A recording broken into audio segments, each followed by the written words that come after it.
محبوب مولوی صاحب ہمارے ساتھ موجود ہیں، سینئر سیاستدان ہیں، سر پروگرام میں آپ کو خوش آمدید کہتے ہیں۔ محمود صاحب مجھے یہ بتائیے سر کہ اتنا بڑا پاکستان کا سب سے بڑا شہر اور ہمارے پاس ابھی تک جو ہے وہ لوگوں کو ریسکیو کرنے کے لیے اپنی بلڈنگز کو ریسکیو کرنے کے لیے ہمارے پاس پانی نہیں ہے، ہمارے پاس گاڑی نہیں ہے، ہمارے پاس اکوپمنٹ ہی نہیں ہے، کتنا بڑا سوالیہ نشان ہے سر یہ؟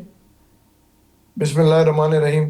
دیکھیں یہ بڑی بدقسمتی ہے جو آج ہم یہ چیز ڈسکس کر رہے ہیں کہ یہ ہمارے پاس نہیں ہے اور یہ چیزیں۔ آپ یہ دیکھیں ذرا ٹھنڈے دماغ سے، لوگ ہمارے عوام بھی سوچے اور حکمران بھی سوچے۔ یہ ایک واقعہ ہوا ہے جو اس حالت میں کراچی میں، اگر خدا نخواستہ دشمن جو ہے ہمارے ایک چھوٹا سا حملہ کر لے، جس کو بولتے ہیں ٹیررسٹ ایکٹیویٹیز، 2-3 جگہ ہو جائیں تو ہم اس شہر کو سنبھالیں گے کیسے؟ ذرا یہ تو سوچیں۔ دیکھیں یہ دکانیں 1200 دکانیں، ابھی تو میں تو یہ سوال کروں گا اس کے اوپر کہ دیکھیں یہ پہلے تو یہ انکوائری ہونی چاہیے کہ یہ آگ لگی کیسے، کیا شارٹ سرکٹ تھا، کوئی ٹیررزم تھا، کیا تھا؟ دیکھیں نا اس وقت تو سب بلائنڈ ہے نا۔ دیکھیں ہم کو ریالٹی میں جانا ہے۔ ابھی تک یہ فیصلہ نہیں ہوا کہ نیچے جو ہے بیسمنٹ میں کتنے لوگ ہیں کتنے نہیں ہیں۔ یہ ٹیررزم تو نہیں ہے یا کسی کا سیلف انٹرسٹ تو نہیں ہے، کیونکہ دیکھیں یہ ہمیشہ ہر چیز کے اندر یہ دیکھنا چاہیے کہ اس کے فائدے کس کو ہیں۔ ٹھیک، کیا یہ بلڈنگ کرائے پہ تھی، یہ بلڈنگ اونرشپ پہ تھی، یہ بلڈنگ لوگ خالی کرانا چاہ رہے تھے؟ دیکھیں میں تو بڑا نیگیٹو سوالات کر رہا ہوں، کیونکہ دیکھیں بعض جگہوں پہ ایسے ہوتا ہے جب جھگیوں میں آگ لگتی ہے تو وہ جھگیوں کو آگ لگائی جاتی ہے تاکہ وہ جھگی جو بیٹھے ہوئے وہ نکل کے چلے جائے تاکہ زمین واپس قبضہ ہو جائے۔ تو یہ اربوں روپے کی زمین، کروڑوں کی نہیں، اربوں کی زمین، ٹھیک ہے نا، یہ صرف 3 مالے پہ تھی کیونکہ یہ بہت سال پہلے بنی تھی۔ اس میں کس کا انٹرسٹ ہے؟ یہ 1200 دکاندار کیا ٹیننٹ تھے یا اونرز تھے یا کیا تھے؟ میرے پاس تو ابھی یہ بھی نہیں پتا کہ کیا تھے، کہ بھئی اگر یہ مالک تھے، کرایہ دار تھے، کس کا کیا انٹرسٹ تھا کیا نہیں تھا۔ دیکھیں حالانکہ لوگ کہیں گے کہ میں نیگیٹو بات کر رہا ہوں، نہیں یہ حقیقت ہے۔ دیکھیں نا دوسرے بلڈنگز اتنے۔ محمود صاحب ایک سوال لے لیجئے سر، بہت ہی ویلڈ پوائنٹ آپ نے آتے ہی بالکل، جو کیونکہ میں لاہور میں بیٹھی ہوئی ہوں، ہمارے لاہور میں بھی بڑے مین علاقوں میں، گلبرگ میں بہت سارے پلازاز میں آتی زدگی ہوئی، لوگوں کی زندگیاں کہیں نہ کہیں بچی بھی، کہیں لوگ جو ہیں وہ زندگی کی بازی بھی ہارے، لیکن سر وہاں پہ بھی اینڈ پہ یہ سارے سوالات نے جنم لیا۔ دکانداروں نے الزامات لگائے کہ اس پلازا کو خالی کروایا جانا تھا یا پھر یہ خود لگا دی گئی، یعنی یہ وہ تمام خدشات کا اظہار آپ بھی کر رہے ہیں جو اس طرح کی کہانی میں، اس طرح کے سانحے میں یا پھر کوئی بھی متوقع چیزیں ہو سکتی ہیں۔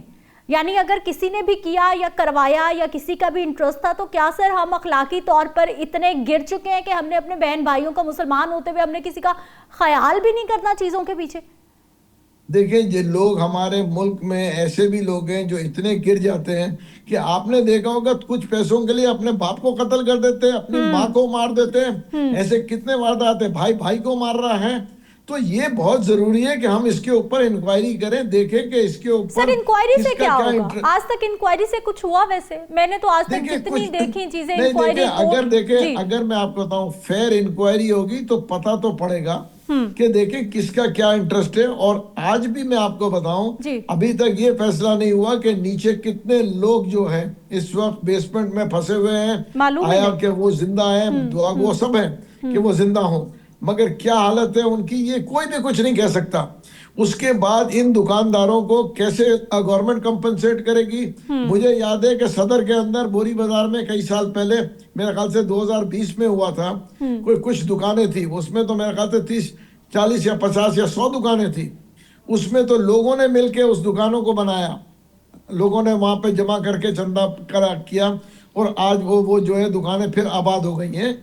یہ تو زمین بوس ہو گئی ہے۔ دیکھیں 1200 دکانیں، اگر آپ 1 کروڑ روپے کی بھی ایک دکان لے لیں تو 12 ارب کی تو دکانیں ہو گئی۔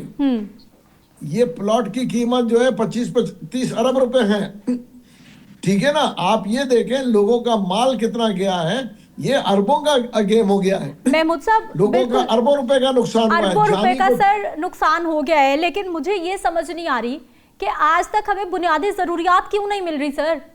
اگر آگ لگ جاتی ہے ہمارے پاس پانی کی کیوں کمی ہے؟ ہمارے پاس پانی نہیں ہے، ہمارے پاس عملہ نہیں ہے، ہمارے پاس گاڑیاں نہیں ہیں۔ نہیں دیکھیں میں آپ کو بتاؤں، جی پہلی بات تو یہ ہے کہ ہم ایز اے قوم ہم کو یہ ایکسیپٹ کرنا پڑے گا کہ جہاں کوئی بھی حکومت جہاں امپلیمنٹیشن پہ آتی ہے تو لوگ کھڑے ہو جاتے ہیں، امپلیمنٹیشن کرنے نہیں دیتے، اس میں ٹھیک کوئی دو رائے نہیں ہے۔ میں کراچی کا پیدا بھی کراچی میں ہوا ہوں، میرے بزرگ بھی کراچی میں پیدا ہوئے۔ دیکھیں یہ کراچی اتنا صاف ستھرا شہر تھا، اسی روڈ کے اوپر ٹرام چلتے تھے، یہاں پہ یہ ٹرام اڈا ہوتا تھا، یہاں پہ یہ پلازا بن گیا نا، جی جی یہ ٹرام اڈا ہوتا تھا، یہاں پہ ٹرام بند ہوتے تھے۔ اس کے بعد یہ صاف یہ روڈیں دھلتی تھی۔ ہم نے کراچی کو کیا سے کیا کر دیا، کس نے کر اور دیا سر؟ دیکھیں یہ کس نے کر دیا؟ لوگوں نے کر دیا کیا وہاں کے؟ یا جس نے سب سے زیادہ دیکھیں حکومت کی اس نے کر دیا؟ نہیں دیکھیں سب کچھ ہم حکومت پہ نہیں ڈال سکتے، عوام بھی ایسے ہی ہے نا بھائی، جیسی عوام ویسے حکمران۔ سر آپ پورے حکمران شہر جو ہے میں سیف سٹی کے کیمراز لگا کے اگر عوام کو کنٹرول کر سکتے ہیں، 2-2 4-4 5-5 ہزار روپے بل، تو سر چالان، سوری بل نہیں چالان، تو پھر یہ تو سر اداروں کا کام ہے نا، گورنمنٹ کا کام ہے لوگوں کے بھی رویے سیٹ کرنا۔ ادارے کے اندر دیکھیں معذرت کے ساتھ ادارے کے اندر جو لوگ ہیں نا وہ بھی اسی ملک کے ہیں، باہر سے امپورٹڈ نہیں ہے۔ آوا کا آوا ٹیڑھا ہوا ہے، اس میں لوگوں کو برا لگے گا۔ دیکھیں اگر دکان، میرے بھی کاروبار ہے، میرے بھی دکان ہے، اگر ہم کہتے ہیں کہ جی ادھر یہ امپلیمنٹ کرنے کا نہیں، چلو چلا دیں گے، وہ کیونکہ اگر 5,000 روپے کا فائر ایکسٹنگوشر لگانا ہوتا ہے، وہ 500 روپے اس کے انسپیکٹر کے ہاتھ میں دے کے جان چھڑانا بہتر سمجھتے ہیں۔ یہ بھی بدقسمتی ہے نا۔ دیکھیں اگر یہ باقاعدہ چیزیں امپلیمنٹ ہوں کہ دیکھیں اگر فائر ایکسٹنگوشر ایک دکان والے کے پاس ایک بھی ہوتا تو اسی وقت یہ فائر جو بجھا دیتے خود مل کے۔ سر مجھے یہ بتائیے، یہ جو سر آپ بات کر رہے ہیں، بالکل لوگوں کو بھی کہیں نہ کہیں اپنی ذمہ داری کا احساس ہونا چاہیے، لیکن اب یہ بتایا جا رہا ہے کہ اس پلازے میں 200-250-300 دکانیں ہونی چاہیے تھی، لیکن وہاں پر 1200 دکانیں موجود تھی۔ سر کس نے بنائی ہے 1200 دکانیں؟ اداروں کی ذمہ داری ہے، ادارے سوئے میں ہیں، سر کے ڈی اے کہاں ہیں؟ یہی تو میں کہہ رہا ہوں نا کہ یہ ادارے یا مالک، مجھے یہ نہیں پتا اس کے مالک کون ہے، یہ اداروں نے بنایا یا مالک نے 300 دکانوں کو 1200 بنایا۔ تو دیکھیں اگر مالک نے 300 دکانوں کو 1200 بنایا تو اس سے پوچھا جائے، ٹھیک، اور اگر دیکھیں نا یہ ابھی تو مجھے تو نہیں پتا، تو میں آپ کے سوالوں کا جواب، مجھے اگر یہ سوالوں کا جواب مل جائے تو اس کے بعد میں آپ کے ساتھ کوئی گفتگو بھی کر سکوں۔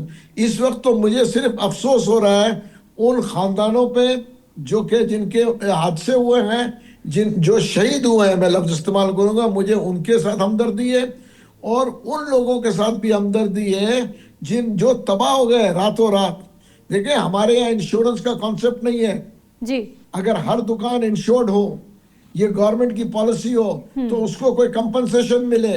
ٹھیک، وہ انشورڈ اس لیے نہیں ہوتے کیونکہ اس کی وجہ یہ کہ معذرت کے ساتھ وہ انشورنس کرنے سے وہ فگرز آ جاتے ہیں ٹیکس کے۔ دیکھیں نا اگر میں 1 کروڑ کی مالیت کا چیزوں کو انشورڈ کروں گا تو انشورنس ہونا چاہیے۔ دیکھیں پوری دنیا میں ہوتا ہے کہ دیکھیں جی میری دکان میں 1 کروڑ کا مال پڑا ہے، میں اس کو انشورڈ کراؤں، اس کی قیمت اتنی لیکن سر ہم بتانا بھی تو نہیں چاہتے نا ہم کیا کما رہے ہیں، کیسے کما رہے ہیں، اور پھر گورنمنٹ کا بھی کوئی انٹرسٹ نہیں ہے کہ ہم نے ٹیکس نیٹ بڑھانا ہے۔ بدقسمتی ہے، یہی تو ہماری سب کی بدقسمتی ہے۔ ٹھیک ہے، سر بہت شکریہ، آپ پروگرام میں ہمارے ساتھ موجود رہے اور آپ نے بتایا کہ بدقسمتی ہے کراچی کی کہ اتنے بڑے شہر میں اس طرح کے واقعات ہوں اور بنیادی ضروریات، بنیادی سہولیات ہمیں نہ ملیں۔ بریک پہ جاتے ہیں، واپس آتے ہیں، مزید ٹاپکس پہ بات ہوگی۔